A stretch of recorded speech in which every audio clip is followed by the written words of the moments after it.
Yeah. Yep. Yep. So, just as far as that part is I would say just find if there's something that's there, like that slant. We kept throwing that slant, and like we threw that slant all night long because it was just there. We Yeah. threw a Then slant. when you realize they adjust to that, then something else is open. So Well, throw right, that. yeah, You know. yeah. So I mean, Yeah. that's pretty much how easy it is. But that's why I think this concept of knowing how to find grass and training your coaches um to really look at defense and not watch the game. I mean, we've all got those assistants that just want they end up watching the game and not coaching the game. So Yep. you really have to take some film like this, get with your offensive staff and say, this is what we want. This is how we want it. And then, if you're not using headsets at your scrimmages, you need to start. Put a guy on the press box at your scrimmage. You know how we all like to stand on the field behind the offense and do it. Put your press box guy on the press box at the scrimmage. Use the scrimmage to work out those kinks so that when you start talking to each other, when it really matters, you guys have a system.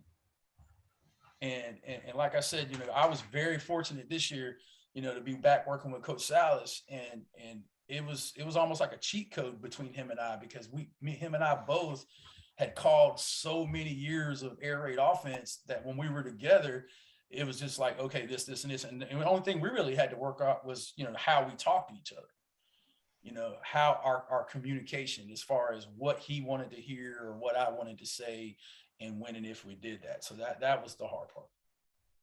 Anybody else?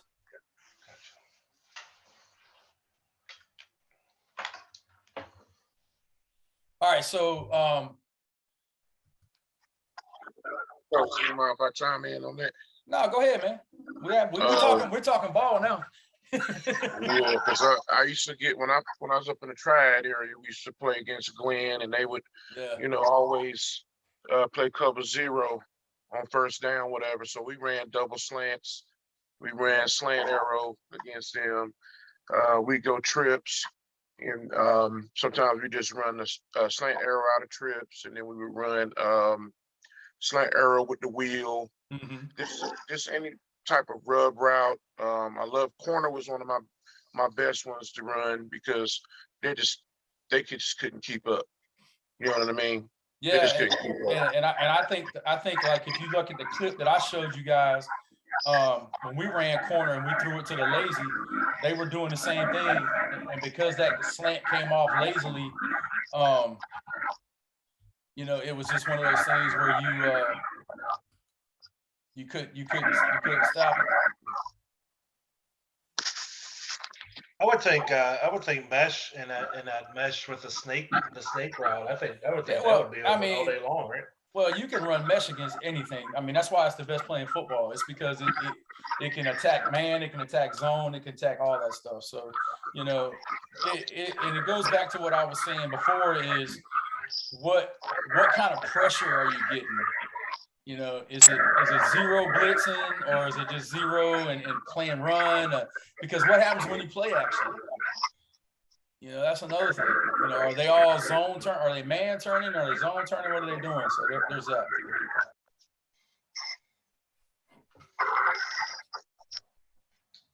So I got a quick question if you got time. Sure. So I'm coaching a 12U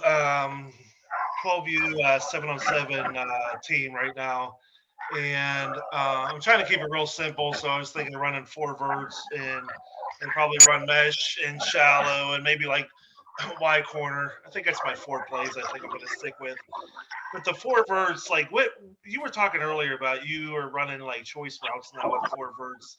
I'm trying to teach them. I started out trying to teach them like, look, if you can't beat your guy in five steps, run comeback. And everybody, thinks they can beat their guy, and they end up jogging down the field with defenders, and nobody's open. Well, And then I started to get into, all right, if you see the zone turn, do one thing. If you see the man turns, do this. If you're capped and uncapped, then it got real confusing. well, So is there an easier way to teach that? the simplest way we teach them is at 10 yards. If you can touch them, keep going. If you can't touch them, stop. And then when you put it on the film and you say, could you touch him and he says no, and he ran by, you just look at him and say, okay, give me 10 push-ups. And you do that for everybody, Yeah. all 4 receivers. Yeah. And Now, are you doing? here's what. Are you doing? But here's what we do though. And we actually tag it with a letter. So we'll say 96X. That means That's your X, comeback. that's the guy. Well, no, the rest of the guys are just kind of doing whatever they want. The quarterback's only looking at that one dude. Gotcha. See, it's a special him route for us. You know, it's not like the way that we used to teach 6. You know, you've probably seen all the videos on how we taught 6 Yep. and, you know, all that stuff. It's not the traditional 6 call anymore. And it took me a minute to learn it because Coach Salas, I think he got it from Randy Jackson, the guy who did Culture Defeat Strategy out of Texas. Yeah. Randy taught him that play. And so, but the way we teach it, and our JV guys run it, like we got 9th graders running this. We taught it to 8th graders at the middle school, and they're all running it. It's if you can touch them, you keep running. If you can't touch them, sit down. We don't teach them. Now, step. when you call 96X, is X running the comeback? He's running the choice. He's running the choice. The quarterback knows that's who's running. That's the choice we want you to look at. Gotcha. He won't come off of it either. He's just gonna look at that guy, and you can design the rest of them. You know, the rest of the guys are just running like pipe verticals on the inside, or the outside guy can run a 10-yard. He can do whatever he wants. Sometimes Do you have a video? Do you have a video on that by chance? Hold on, let me see if I have. I might have something in here. That'd be great. So and are you running, when you say you're running stops, are you just running a stop right? Or are you trying to run that like, you trying to actually run a comeback to the quarterback, retracing steps? Or are you trying to run that curl? No, he's literally gonna hitch up. Hitch just, all right, gotcha. No, he's And that's on and that doesn't literally- matter where you're at, inside or out, right? We're all doing it. Yeah, no. Gotcha. Hold on one second. I think I might be able to show you something. Yeah, because I'm struggling with that. I get 4 guys just jogging down the field with defenders. Everybody thinks they got them beat, you know, and I'm like, yeah, you know, but you know. All right, let me. I haven't, like, what's the word I'm looking for? I'm not gonna say I haven't screened it. Okay. But I don't know what's. I just hit the filter, so I don't know what's coming up, like good, bad, or indifference. But these are we're running a choice with the guy on the bottom. Can you see that? Yeah, I see that. Yep. All right, so you right there, he knew I can't touch that guy. I like it. I'm just gonna He's sit just down. stopping. Sit. Yeah. Hmm. He knew he couldn't run past that guy, so he's gonna go. So here we're running it out of 3-by-1. So we're looking at this, and you see where the safeties are, and this guy is like a 4-5 guy. He had 100 catches. This is the team we're playing is our biggest rival, and they're a lot bigger than us. Yeah. And the score of this game was 83-79 or something like that. Our whole defense got quarantined the week before the game. Oh, jeez. So you can see right here, he can't hit it. Boom. And once again, you know, this is early in the season. We're not paying attention to what number 12 does, and he almost houses it. And then now you see this right here.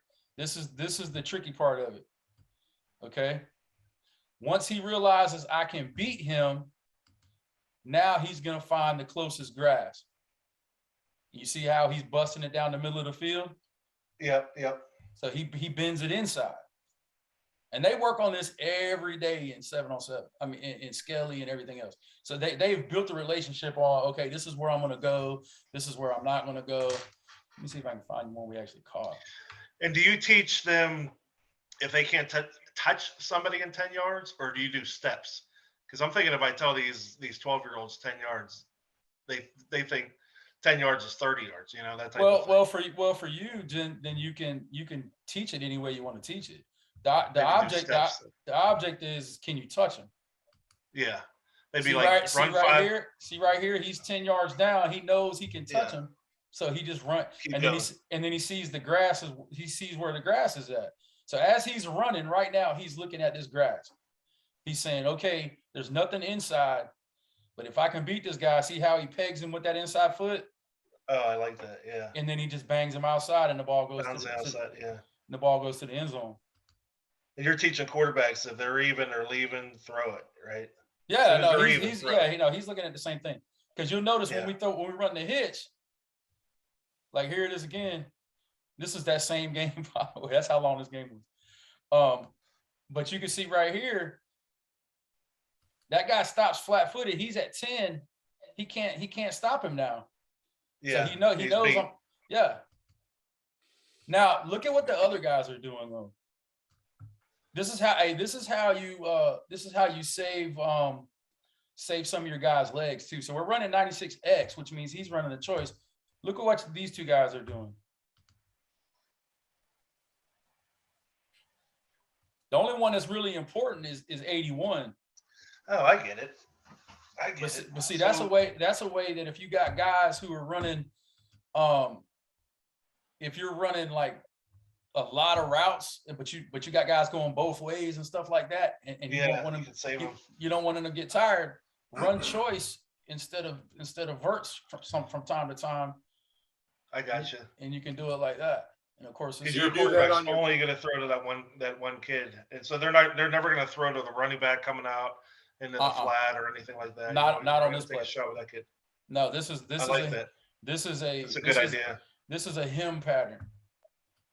That really simplifies it for that would work real well for 12-year-olds because So, they tend to get overwhelmed. Let me show you what it looks like on the inside. Let me see if I can get an inside one.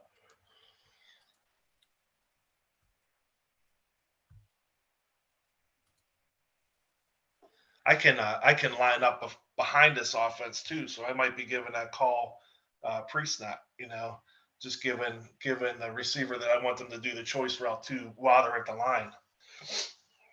That would help. So here's I like that. this is it out of trips. See, we're running Y. So that's the number 2 guy this time.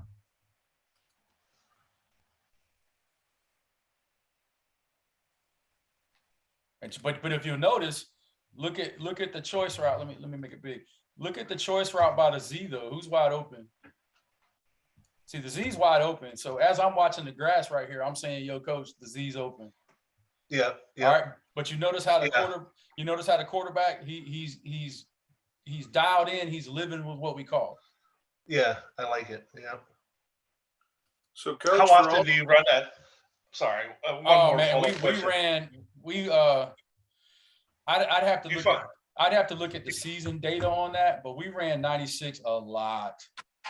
Do you find yourself running choice more than We don't run it the other way. Well, we didn't run it the other way last year. Oh, really? You just ran choice? We ran choice. We That's didn't run regular 6. Yeah, I mean, that's interesting. But when you can pick and choose who you're going to go to, if you got your guys trained up to look at grass, then I'll tell you a good example. We were playing a school up in Wake County, and we threw 96 X, and the H was wide open. I mean, wide open. And that just happened to be on my side of the field. And so I told Joe, I was like, we got to come back to 96H. And we didn't get to it because it was at halftime. But then we were down there, and we were like backed up. And it was like, I think it was like 3rd down maybe. And it was, let's see if I can find it.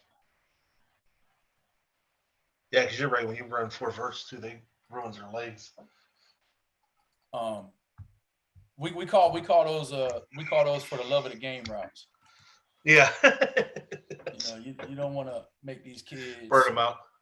Burning them out just for the love of the game. You want them Yeah.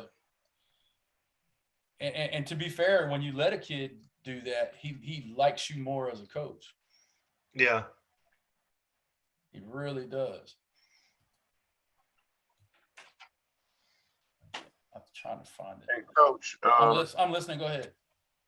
you gave out a practice plan a while back, and I just want want to have just a few thoughts on how long you practice with offense and defense. So you're doing a 2 hour. You Yeah, guys doing it's 2 hour it's a 2 hour 2 platoon. And you know how big my school is. You were there the other day. Here's the 96H. Watch this guy right here, coach. And I'll get right back to you, coach. Let me show him this play. But we came back to it later in the game because that patch of grass was open every time. I don't see it if you're sharing your screen. Oh, hold on. Let me I might not share it. Hold on.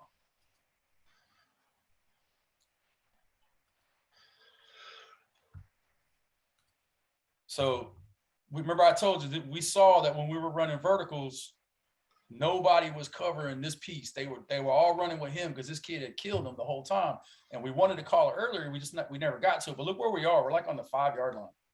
Yep. Ah, nice. The funny thing is that we ran the same play the play before and got a penalty. He scored both times. Did he really? Yeah. He literally scored both times. So here was the penalty play. Who was the penalty on? Holding, right? Yeah, it was illegal man lineman. downfield or something like that. Usually a no lineman will screw that up. But anyway, that's kind of how that was. So that's just kind of how we do it. We just look at can you touch the guy? If you can, go ahead. If you can't, sit down. Now what I like that. Now, Coach Bacon, our practice schedule is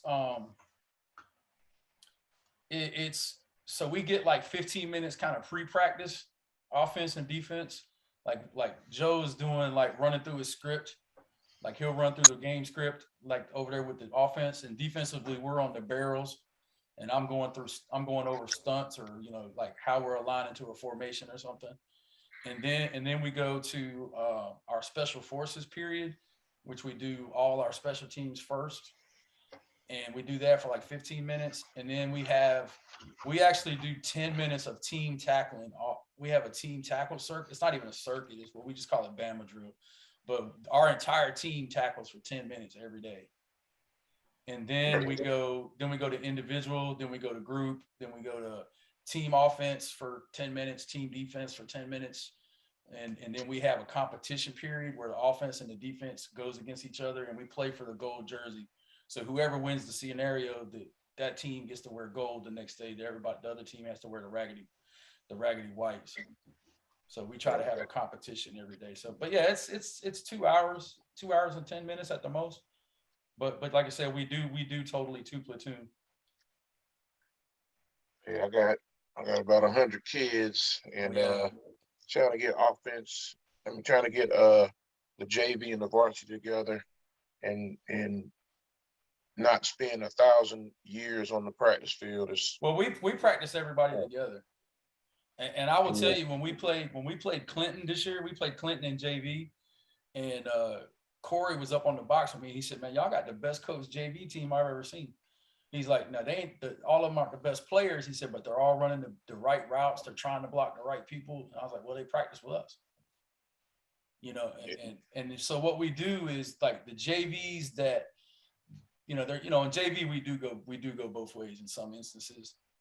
So like one day the JV will be on offense, the next day the JV will be on defense. Does that make sense? Yeah. So like they'll have like old school offensive day, defensive day. What else we got? I appreciate it. I'm just gonna stick with what I've been doing. Find a way to just not try to do too much in the practice. Well, I tell you, I can shoot you some stuff. Now, I had some guys that went both ways when I was at Red Springs, and we practiced a little different than how Joe practiced. Let me see what I can find, man, and I'll shoot it over to you. I just got to go through my hard drives and stuff. Okay. That's the good thing about not being a head coach no more. I ain't got to do none of that. I just got to go out there and I don't miss it one bit. All these young boys claiming they want to be in charge. I don't be a head coach. Okay, buddy. Let me know how that works out for you.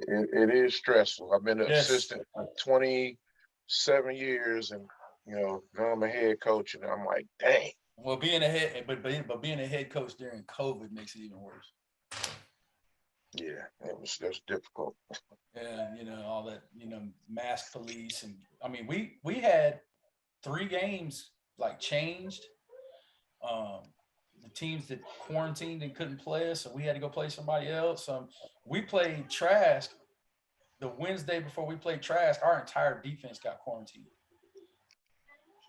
We scored 90 points against Trask because we had to, not because we wanted to, because we played them with a JV defense. Because we didn't want to cancel the game. So we took our varsity offense and they scored like 60. I mean, and Trask don't score 60, but I mean, they do against a JV defense. But it's crazy. It is. What else we got? Anything else, guys? I got one follow-up question to that choice Okay. for verts conversation we had. So how do you like when you run 4 verts, your running back's always open, like you say, and I'm fine that too. But how are you getting him open if you're not calling 4 verts and using choice, and everybody's running for the love of the game route, and you got one guy actually running a route? We don't call choice to throw it to the back. We want to throw it to the back, we'll call stick or we'll call shallow. Gotcha. We'll call one of Gotcha. those. We'll call one of those One that of has those. the running back high up in the progression. Got you. I mean, the Yep. reason why the running back is always open when you run 4 verticals is because he's usually the 3rd choice. And most people don't throw him because by the time you progress to the 3rd choice, unless you got an all-world O-line, you're usually running for your life or getting rid of. Yeah, you're running for your life. Unless you want to run that, unless you, like we were talking about earlier, if you want to attack that two area of the field, and you want to have your running back run that choice route right at the middle linebacker. Maybe you run that. I mean, if you see that open. But I'll be honest with you. Like for me, if I'm going to attack 2, I'm not in that 4 verts mindset. You're probably running zone or something. Well, I'm gonna run counter or zone or power or power read. Gotcha. Or I'm gonna run stick draw. Gotcha. Something like that. Or tunnel screen. Or I'm gonna look at the backside of my quick game. Gotcha. Great. Thank you. That's helped a lot. Anybody else?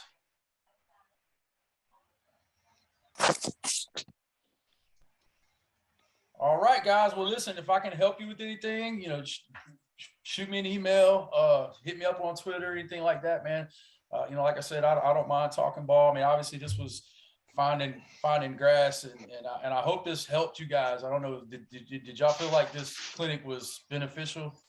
Did it kind of help you with your thought processes and stuff like that? Absolutely. I never. Go ahead. I would just say one last note on what you just said. I just caught that on the backside of the quick game. So I know for us, we run, if we're in, 2x2 type of 2x2 formation, right? We're running slants on the backside of stick. Is that what you mean? Yep, exactly. Okay. Yeah, whether it's double slant, whether you're running slot fade. I mean, it doesn't matter what you put on the back of your quick game. For me, I like to run the inside sit and the 5-yard in, but I think that's a really good way to hit that area as well. So yeah, and we have that in our system too. We call that little in route or run route. Yeah. And then like you're saying, just have them sit over the ball, and we kind of have that kind of built in. So with our number 2 slant, that inside slant, if he's not hitting stride, he's taught to sit over the football. Right. And that way. Yeah, go ahead. I'm sorry. Well, and the important part of that route, the reason why you want to run that route and have him sit is because what ends up happening is if the inside linebacker starts jumping the stick route, that backside guy becomes a stick route right over the football. Absolutely. And that's a little bit more air raid advanced. But if you got a guy who can see that and say, hey, listen, we're going to read stick to stick, stick to stick on that deal. Right. It's a good way to get that guy open too. But that inside sit a lot of times holds that Mike linebacker even though they don't know that we're never going to throw it, it holds Right. that Mike linebacker to keep your stick from being robbed from underneath. Absolutely, absolutely. Because we told the quarterback, if you're going to go to two slants, you know, you pretty much got to work inside out. Right. But you know, if you go stick, then yeah, you can come back to that over the football. It should Yeah. be there for you. Our Yeah. rule is you never work backside unless it's press. Right. So Yeah, you get- yeah. I mean, he's going to Yeah. go there, like you're saying, man. Cover two. Sometimes, you know, those Right. slants will be there. Yeah. That's what I'm saying. If you Yeah. get press, any kind of press, go ahead and work Right. backside. So you have Absolutely. a zone. That's the way the thing I love about our quick game is you kind of have a zone side and you have a man side. Yeah. So And then I had a question on that stick screen because we didn't run that last year, but I was thinking about putting that in with go screen this year. So the read is at overhang, right? If he reacts to the stick, then you run the draw. If he stays in the box, you're throwing the stick, pretty much. yeah, that's basically what it is. Is if the way we ran it at Lane, and I don't have any film on it right here, but the way we ran it at Lane is we actually ran quarterback draw, and we had an ISO Yeah. with the running back. Yes. If we ran it out of 2x2, it was an ISO. We ran it out 3x1, it was an ISO. We ran it 2x2, it was regular. But basically, Right. what he's doing is he's taking that one step, and if that Mike linebacker takes off, he's coming downhill on the draw. Right. So you can do Right. the same thing with your tailback, and you're just blocking draw. It's pretty. Oh, okay. So it's pretty similar to that when you use a fast motion, and if that backer flies out of there with him, he runs zone. It's kind of like that same deal. Yeah, Where yeah, it's that same deal. very Okay. very similar, coach. Very similar. Okay. Appreciate it. Thank you. All right, guys. Well, I appreciate it, man. It's been fun talking ball. We're probably gonna have